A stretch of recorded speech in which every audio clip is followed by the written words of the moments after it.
everybody. Welcome to Two Bi Guys, here with another interview from a married bi guy from my book, Bisexual Married Men. It's about bi men who are married to women, appropriately titled. And I'm very excited to be here today with one of my fascinating interviewees. He has a lovely story in the book. I can't wait for you all to read it, and we're going to talk about it a little bit today. Welcome to Two Bi Guys, André T. Short. Thank Hello. you. Thanks for having me. So good to see you again. You too. And for you to be here. So in the book, your name is Kaiko. Is that right? Yes, Kaiko. Yep. Or Kaiko, by the way. You don't have to do the extra Kaiko. E. Oh, Yeah. oh, okay. I was doing that in my head as I read it. Kaiko. Okay. So actually, let's start there because in other cases, I chose people's names because they didn't care. And what I would do is I would go to their birth year and look up common names, find their name, and then pick a name near there in popularity. So that, you know, if you had a common name, you'd stick with a common name and not. But I also offered people, you know, you can pick your pseudonym. And we sort of collaborated on this one. Can you tell me how we came up with Kaiko? Sure. I just felt like, no offense, Troy just felt a little bland because I find my name to be a little interesting. And most people, when I tell people, you know, they're like, what's your name? And I say Andre, they usually go, oh, it's like, oh, that's nice. That's not very common. I mean, if I were, you know, in France, it would be super common, but it's not usually common where I tend to find myself. So I just wanted something a little richer and something a little bit more that would clue in that I'm not a white man. Mm-hmm. So Kaiko's cool. Very Hawaiian. I'm Hawaiian myself, so I thought, you know, that let's go with that. I love it. I wish that. I mean, I don't wish, but I like that you took me up on the option to choose your own pseudonym. Let me also start here. I'm asking everyone this before we get into your actual story. Mm-hmm. Why did you decide to participate in this project? I think you were in the second round of interviews in 2022. Yep. So I put out this call and you answered. And why did you choose to reach out and participate? I think I didn't think that it would necessarily end up happening, but I thought, you know what, you might as well put your best foot forward and see what happens. I think I'm always becoming more and more comfortable in who I am, and part of that is my bisexuality.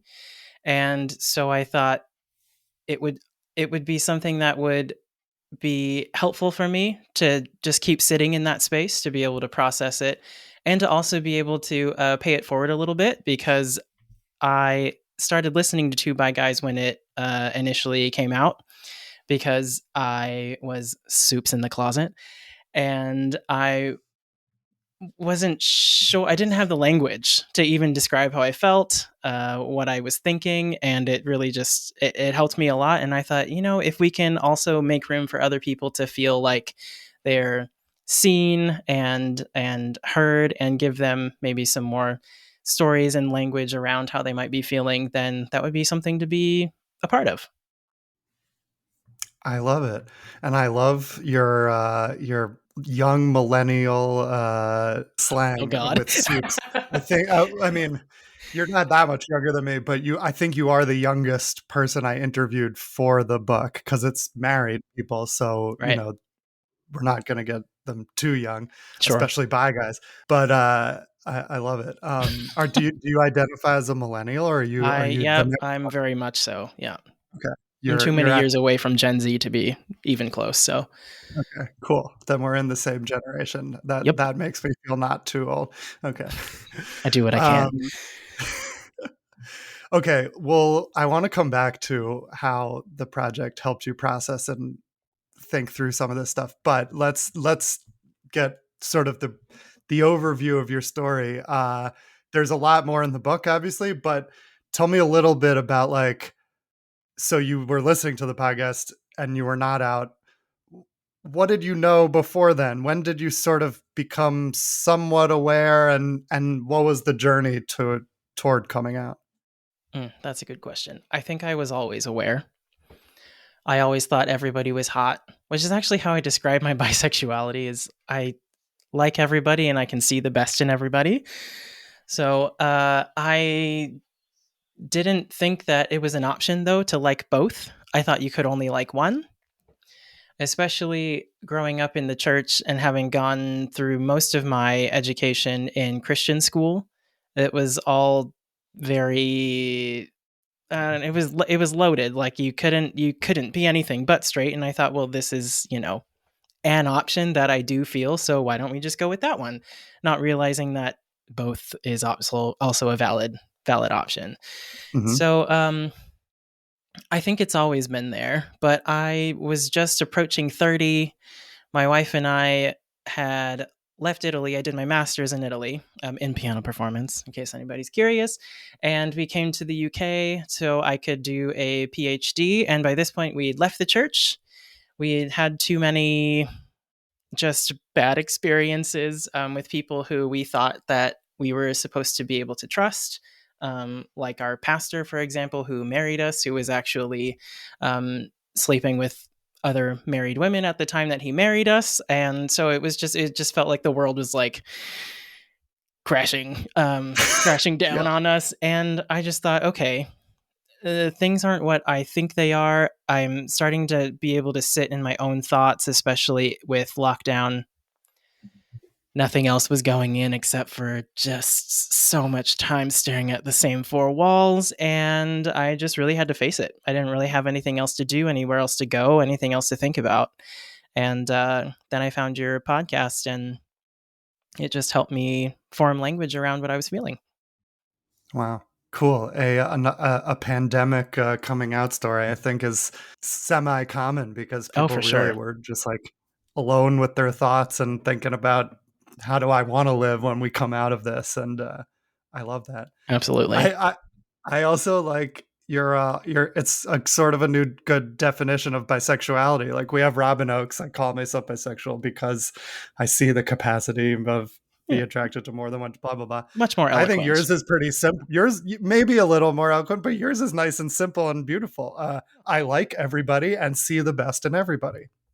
I There call you myself bisexual because I think you should coin that. go.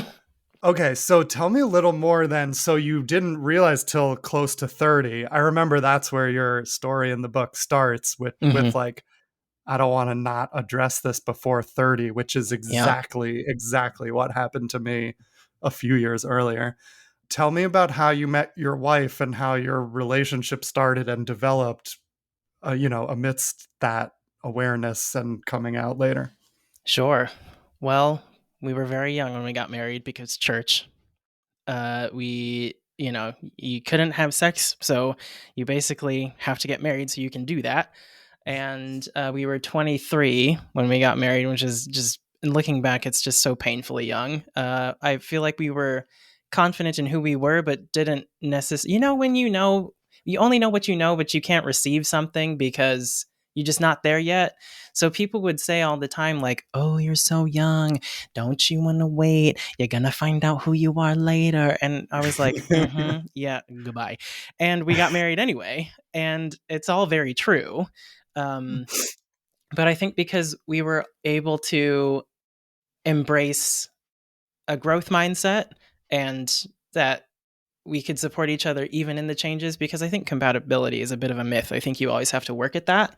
Mhm. And so I remember at one point she said, oh, bisexuality, that's just like when you can't pick a side or whatever. And so that kind of shut down in me anything of wanting to potentially come out. But after going through years of thinking through all of the church trauma and just gaining a little more life experience, I thought, well, maybe she's in a different place with this now. So, and I have the language to actually say how I'm feeling.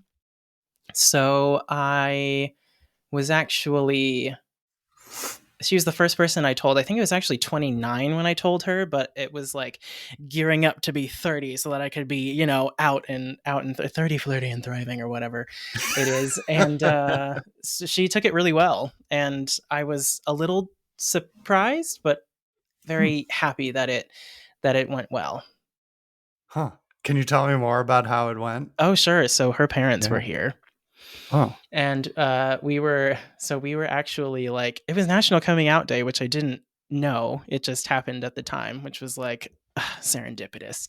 And Yeah. we were just like laying in bed and we were chatting because I like fucking love me some pillow talk. I'm just like, give it to me. So we were pillow talking and I was just like, I have to do this. I have to do this. And no matter how it goes, I need to do this for me because it is for me. And it's something that I feel like I can invite people into. And it's really not for them. Like it's not for you, boo. But even though I love Mhm. my wife, it's mine. And I wanted to share it. And so I did. Of course, very sheepishly, like under the covers, I think I'm bisexual. And she was like, "Oh my gosh, that's so great! Like, thank you for sharing that with me." And Wow. you know, it was a conversation starter. Wow. That's amazing. Yeah, and kudos to your wife for that response and that open-mindedness of like, okay, I'm glad you're sharing this and let's talk about it. Not to I don't want to harp on it, but it's just like such a difference from the where you started and all the things you were brought up with in that church. Like, was it really scary until until that moment? And what was it like before versus after? Mm. Yeah, in terms of fear, I think I was still a little bit afraid after I told her because you have to wake up in the morning and see that person who just said that thing to you. But her reaction was very real, so I was pleased. I think I had just spent so much time processing it Mhm. because I talk about this a little bit in the I guess in the book, but it was just the interview that you The last did, time you and I and talked, the yeah. last time we talked, yeah, and it was actually the census. So Yeah. I filled out the census differently than how I normally would, just to see like if my computer would explode if I typed in bisexual, and it was fine. Nothing happened, and I sent that shit to the government, so now they know. And I was just like, okay, that was January. So then, all the way to October to National Coming Out Day, listening to the podcast, freaking out a little bit if I might also maybe be pansexual, but then landed on bi because that felt more appropriate. And I think I just had a lot of time to sit with myself and think, so that I felt, you know what, saying this out loud, I can be confident that I'm actually sharing who I am and not, some half-baked idea. But that's also a little bit of my perfectionism because I tend to overthink most things. But I I was very sure when I said it, even if I was nervous to say it. Yeah. Oh, that's great. And I'm glad the podcast was helpful in that processing. I think you're not the only bi person who tends to overthink things. I don't know if it's necessarily, but it's certainly could be related. Could be. Uh, that's the secret way that they bi erase us is if you put that you're bisexual in the census, your computer explodes. So Ooh, I'm glad you made it through and they didn't okay. erase you. Let's Uh, not tell that to the UK government at this point.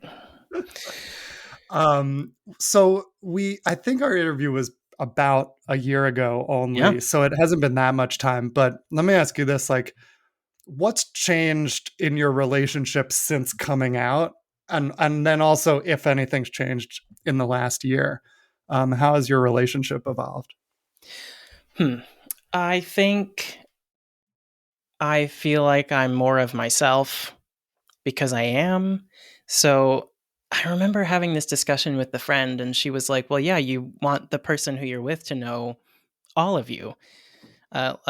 She said, "I've told my husband things that I'm not proud of, but I just wanted him to know, who I am." And even if that person is different, it's just you can connect on a different level. And Mhm. I didn't realize it, but I think that was also part of me wanting to share with my wife that I am bisexual, is just so that we can actually be connecting with each other and not ideas of each other, if that makes any sense. And so I Totally. feel like when we are together, we're really together because it's me who's present. It's not an idea of me. And also sex is better because it's freer. I'm not like competing with this weird idea of what it means to be like a man in the relationship. And I feel like we've talked about hard things. Saying I'm bi, it was really hard. And so now it's okay to just ask for what I want and be comfortable with what I want because I'm more comfortable with who I am. So, yeah, it's been great. It's been great. Awesome. It sounds like so many things I have said to people also. I think we had a similar evolution once we came out, but I also think it makes so much sense that when you hid this thing for so long and then you finally say it and everything's okay, then it makes you comfortable with the other things that you thought, you might be ashamed to talk about, or especially sex and things you like and what you need. So that makes a lot of sense to me. So you married young. Something I learned from the book is that bisexuality does not equal non-monogamy, and actually majority of the people in the book are monogamous, but it is often something that comes up, that like even those who remain monogamous often end up talking about it. Did you guys end up talking about it, and what were those conversations like, if they existed? They definitely existed. That was kind of one of the first topics to come up, and we are monogamous. I think it was more of just like, do you? I don't want to. I don't know. I don't want to make it sound like it was that dramatic, but sort of that idea of like, do you love me? You're not going to leave me for all these other people just because you're into all these other people. And it was like, well, no, because I've built a relationship with my wife and she's just been so supportive. And that's, I think, really worth keeping and fighting for. So, yes, I would, have loved to done a lot more exploring. But this is where we are and I'm really happy here. So it Cool. works. Cool. Awesome. Yeah, I think a lot of people sort of fear that conversation, and it often comes up one way or another, but like being bi is not the same as being non-monogamous Right. necessarily. And just, talking about that is, you got to get comfortable talking Yeah. through why and those things too.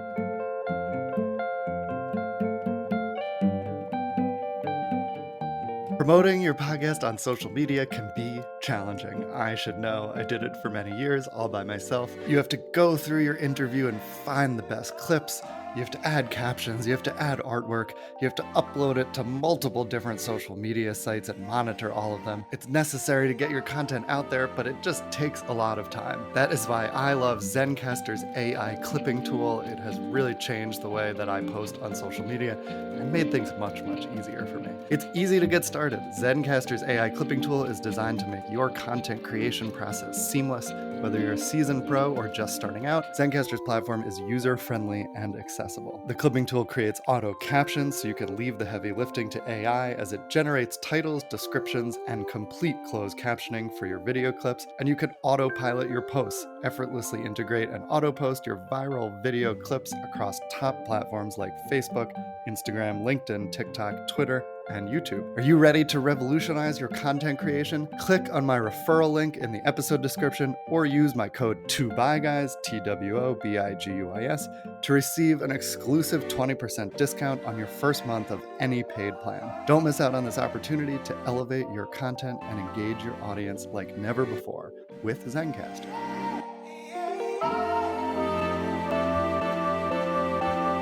I love sex toys. I have acquired quite a collection. I think they're a really fun way to try out new things and explore with whoever you want to explore, other people, even just by yourself. If that sounds interesting to you, I think you will love bunnyshop.com. Bunny Shop is not your average adult store. Think of it as your very own adult shop, thoughtfully curated by your fashionable bestie. They take their selections seriously, handpicking each item for its aesthetics, safety, and top-notch quality. No matter where you are on your journey, whether you're a BDSM pro or completely new to the world of sex toys, Bunny Shop has got you covered. Their thoughtfully selected range includes toys, accessories, and wellness products to suit every desire and preference. And that's true, I've explored their website a little. They have a lot of interesting stuff. So, Let go of any shyness and embrace your self-love journey with confidence. Save 20% off your order today when you use code 2BIGUYS, TWOBIGUYS. Visit bunnyshop.com, that's BUNNYSHOPPE.com, spelled with 2 P's and an E at the end, because Bunny Shop is fancy.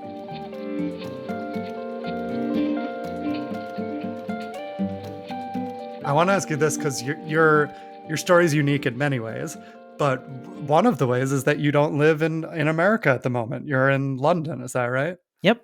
So tell me, like, where did you live until you moved to London, and then like what's it like being a queer person there?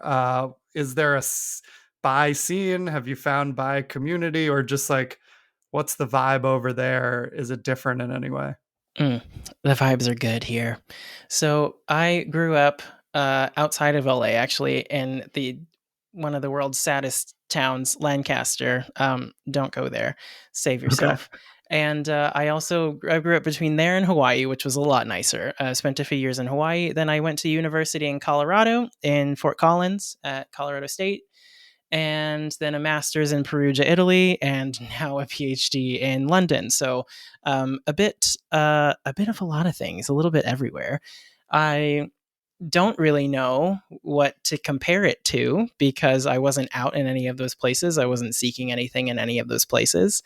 But I do find, I mean, being bisexual in London is like being a ham and cheese sandwich. Like there's just so much other more interesting, crazier things that this city has seen that I don't even think like anybody's particularly bothered. So, cool. Yeah, it's I like it. It's easy, and I mean, for the most part, I think there's still some people who don't really understand, but that's also not really my problem. So I'm not too worried about that. I think you can find people anywhere. And London's a great city to find people to connect with. So it's been great. Cool. And have you found bi community, or is that still something that is a struggle? I found queer community, but not necessarily specifically bi, although I do know it's out there. But I have found that more just in my circles that I'm in normally, as opposed to like going out and seeking anything in particular, mostly just because of time, because part-time work, part-time PhD, self-funding, like it's not easy. So, I have found really cool people though, in my normal circles. Cool.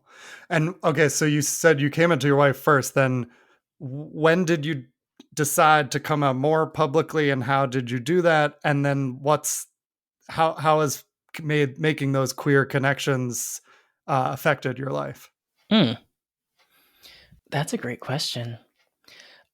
It's a continuous process because you constantly have to be like, hi, I'm André. Oh, also, I'm bisexual. And some people know what to do with that, and other people don't know what to do with that. Again, not my problem, but I just think people should know because I want to know that the people in my life accept me for me. It is interesting though to have to continuously say it, whereas if you're straight, you're just assumed to be, or it's like a default, like you're assumed to be straight until otherwise. Or people just assume that I'm gay, which I just let them assume anyway because I think it's kind of funny. But also I'm like, by the way, it's a little bit true. So, it's what it is. Yeah. It's been good. I feel like it's so nice to have. You know what the best thing is, I think, about having queer connections with people is that you can just acknowledge a little bit that maybe we're all a little attracted to each other and we give each other really nice hugs. Straight hugs, fucking hate those. It's just like pat, pat, goodbye. And I'm just like, no, bitch, hug me. Please. Like, I love you. I want to just hug you like a normal person, but it has to be like, dudes don't hug like that, So that's been really nice. I have to say. I totally agree. And I also have had that. What I actually kind of like about being a queer person in a straight passing marriage is like if I'm in a gay space by myself, people will assume I'm gay. And then sometimes I'll just like mention my wife and they'll be like, oh, get interested. And then, Ooh. and then they'll be like, does she know that you're, and I'm like, yeah, uh-huh. Yeah. I'm like, we're poly, we're bi, like she knows I'm doing all this wherever I am, and they're like fascinated by it. And I kind of like that reaction, even if it's a little making an assumption. I Sure. kind of like subverting it in reverse of the normal way. It's Yeah. good stuff.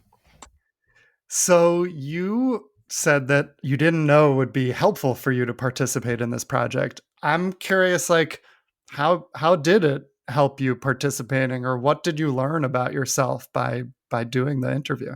Mm. I think it's the pointed questions, because you have a very clear idea because you've been out for a while and you've been in bi spaces and you've been thinking about this thing for a while. And then I just come in like this baby bi, like, I don't know what I'm doing. So to have someone who's actually thought about this and who can ask those really important questions was just really helpful for me to think about things in a new way and to have questions that no one would necessarily ask.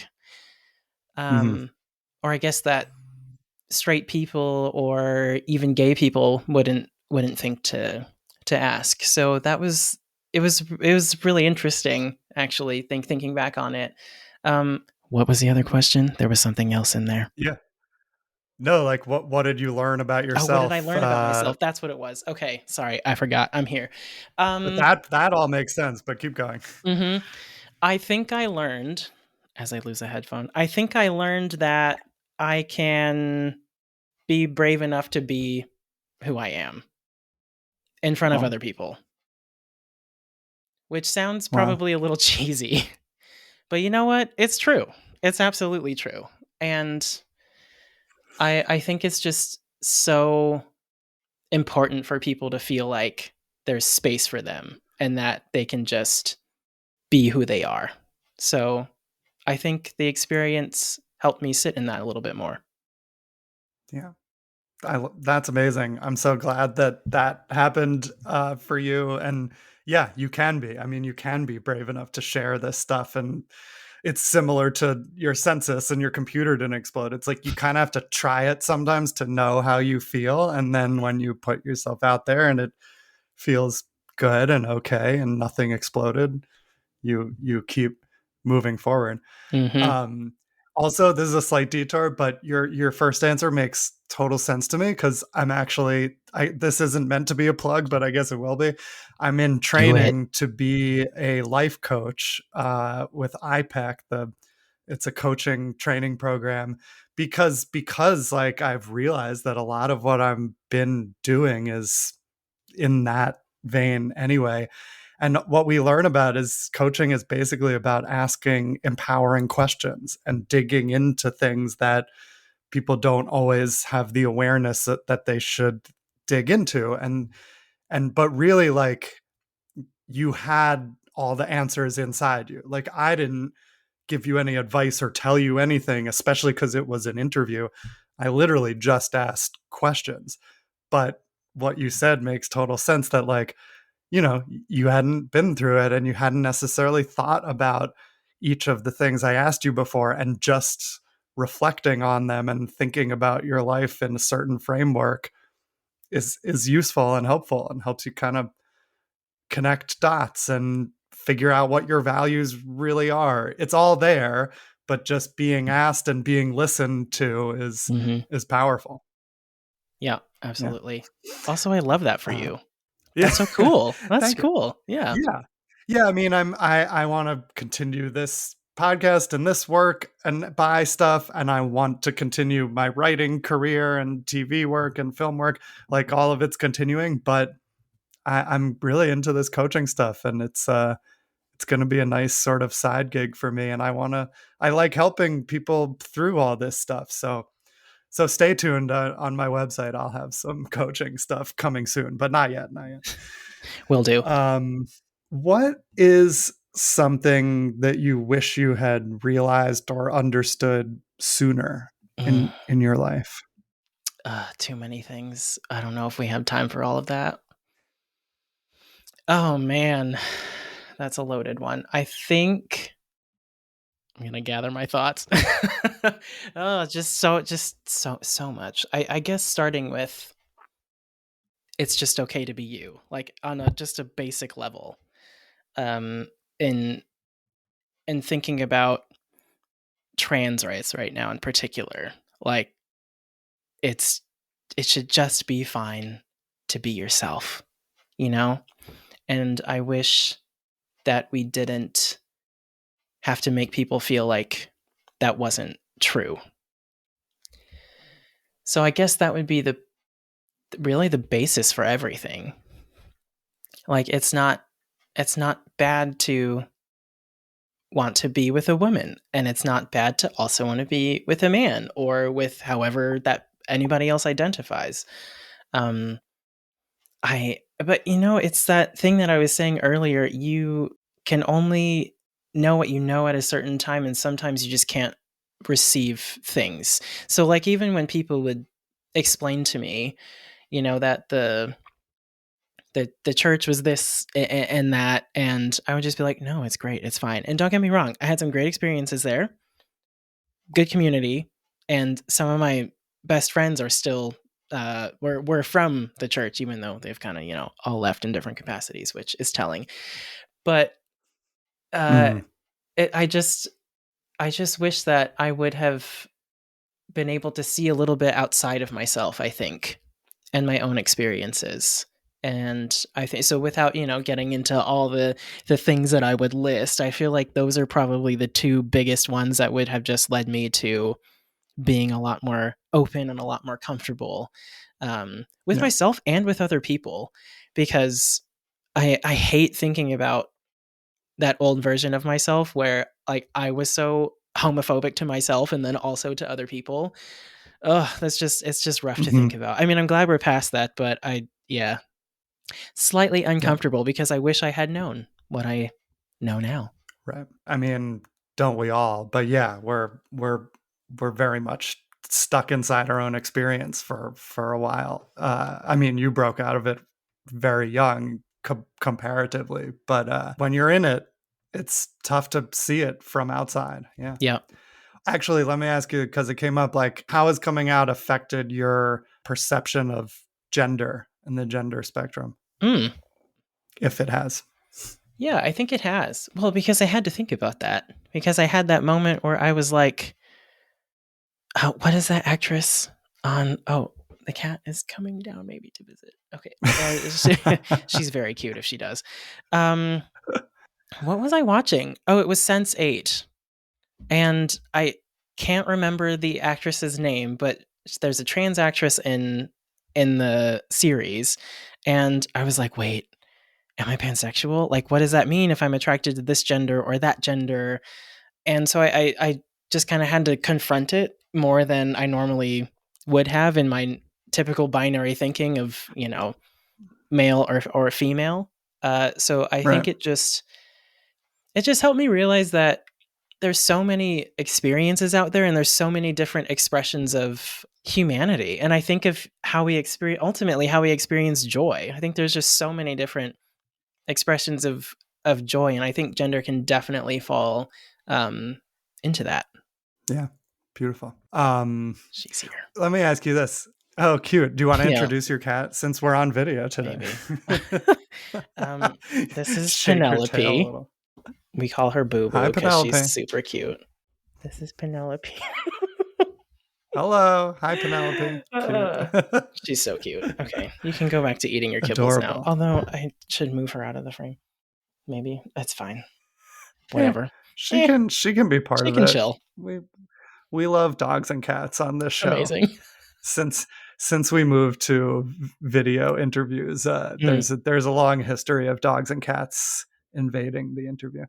It's what they do best. Yes, indeed. What's something you're still struggling with in this space or in relationships? What's still a challenge?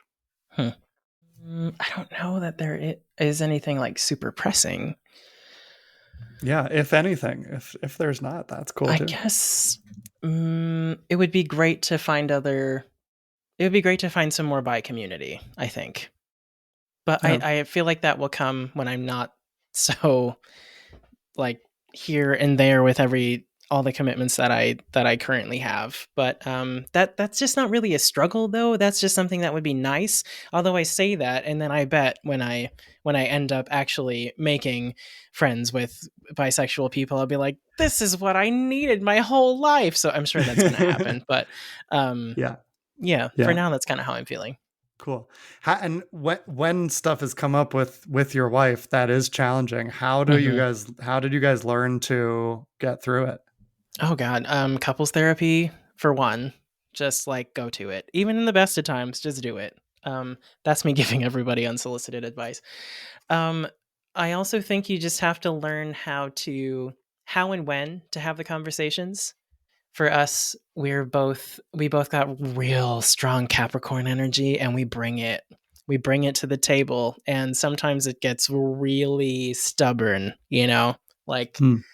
the air is thick with stubbornness, and it's just like I'm right and you're wrong, and there's no really like understanding that can happen there. So we just had to learn to value each other's experience, even if we didn't experience that thing that same way, and find ways to just accept that maybe I have to do a thing for you just because that would be the thing that you need and not necessarily the thing that I want to do or the thing that I think you need. And that's definitely still a work in progress and probably always will be because we're imperfect people. But I think that's the basis for that.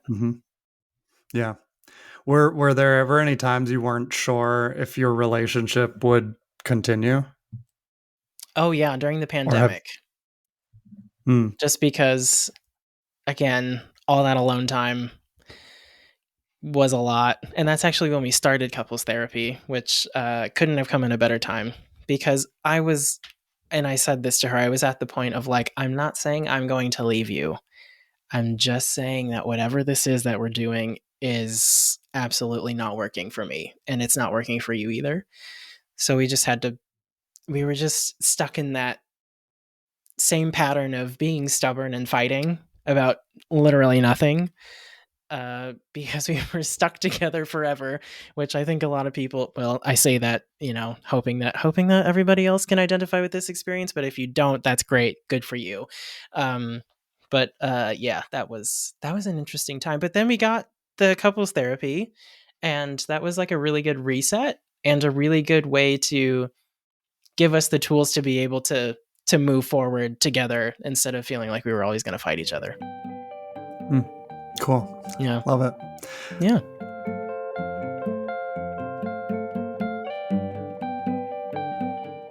Don't go away, there's a bit more with André coming up, but there's even more on Patreon. 15 extra minutes of bonus content for this episode alone, you won't want to miss it, and also full-length video of this entire interview, so you can see André instead of just hearing him. You can also witness all my weird facial expressions and many raised eyebrows as he speaks. Totally different experience, you should try it out. That's patreon.com/RobertBrooksCohen. Bonus content, videos, early access, some other fun behind-the-scenes clips. Thanks also for listening to this series about bi-married men. I hope you're enjoying it so far. Don't forget that my book, Bisexual Married Men, Stories of Relationships, Acceptance, and Authenticity, is out on November 30th, 2023, and it's available to pre-order now. Makes a great holiday gift, don't you think? And now here is a little bit more with André T. Short. Enjoy.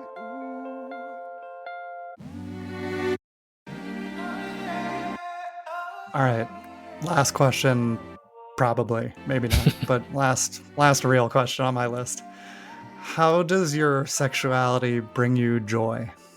I think in so many ways. I hope you can hear the joy too. Like it's such a joyful thing. I love the freedom that comes with it and the taking away of competition as well. Like I don't have to compete with a standard. I don't have to compete with like another straight dude because I'm not there anymore. I'm not on that level anymore. I'm Not that I've leveled up or whatever, but I've just moved past that, I guess. And it's just so beautiful to be able to walk through the world and to see and try to understand things just as they are without judging them, without putting any pressure on them to be a different way. I mean, there's of course things that we all wish were different, especially when it comes to horrible things that happen in the world, but that's not what I mean. I mean just like being able to enjoy people for people, and being able to enjoy the winter for the winter, even though it's like cold and dark and rainy the whole time, but just to kind of be able to find the joy in everything and accept things the way that they are, because I've been able to accept myself. I also love, I mean, I've talked about London being a good vibe, right? But like being on the tube and just being like, you know what? I don't have to feel bad about taking 2-second glances at that person with a really strong jaw. Like we love a strong jaw, Yeah. And I don't have to be worried about it. I mean, obviously, like I wouldn't stare them down because that's creepy, but to just be like, you know what? This is a new thing now. I can think about what I like and not feel like it's a threat. We can talk about, like my wife and I can talk about boys that we think are cute together, and that's totally fine. It just feels like so much of a freer experience. So I don't know if there's like one thing that brings me joy. It's just the whole thing. It's the whole package. It's the whole mindset. It's the whole experience. And it's I'm hoping it'll get better. I'm sure it will. It only has since I've come out. So it's just all exciting.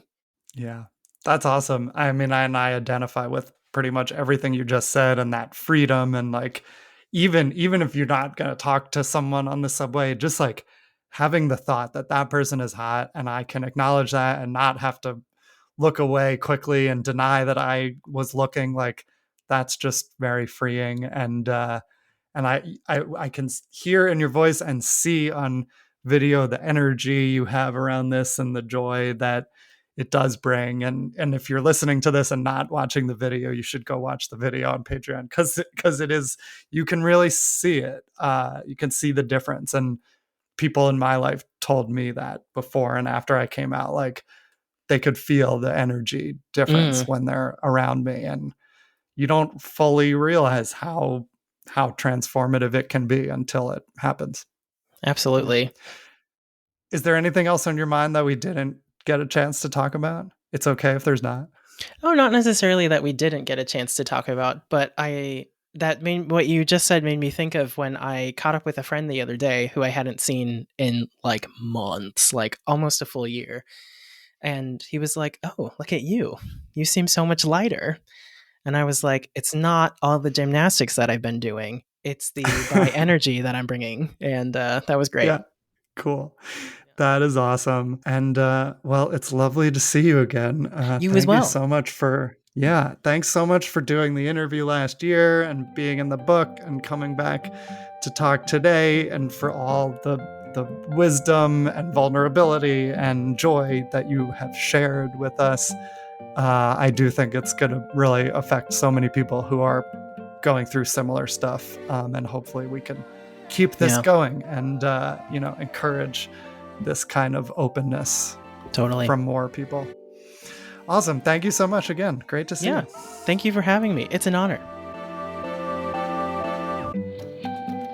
Two Bad Guys is produced and edited by me, Rob Cohen, and it was created by me and Alex Boyd. Our logo art is by Caitlin Weinman. Our music is by Ross Mincer. We are supported by The Gotham, and we are part of the Zencastr Creator Network. Visit patreon.com/RobertBrooksCohen for bonus content, early access, exclusive videos, and behind-the-scenes outtakes. Thanks so much for your support, and thanks for listening to Two Bad Guys.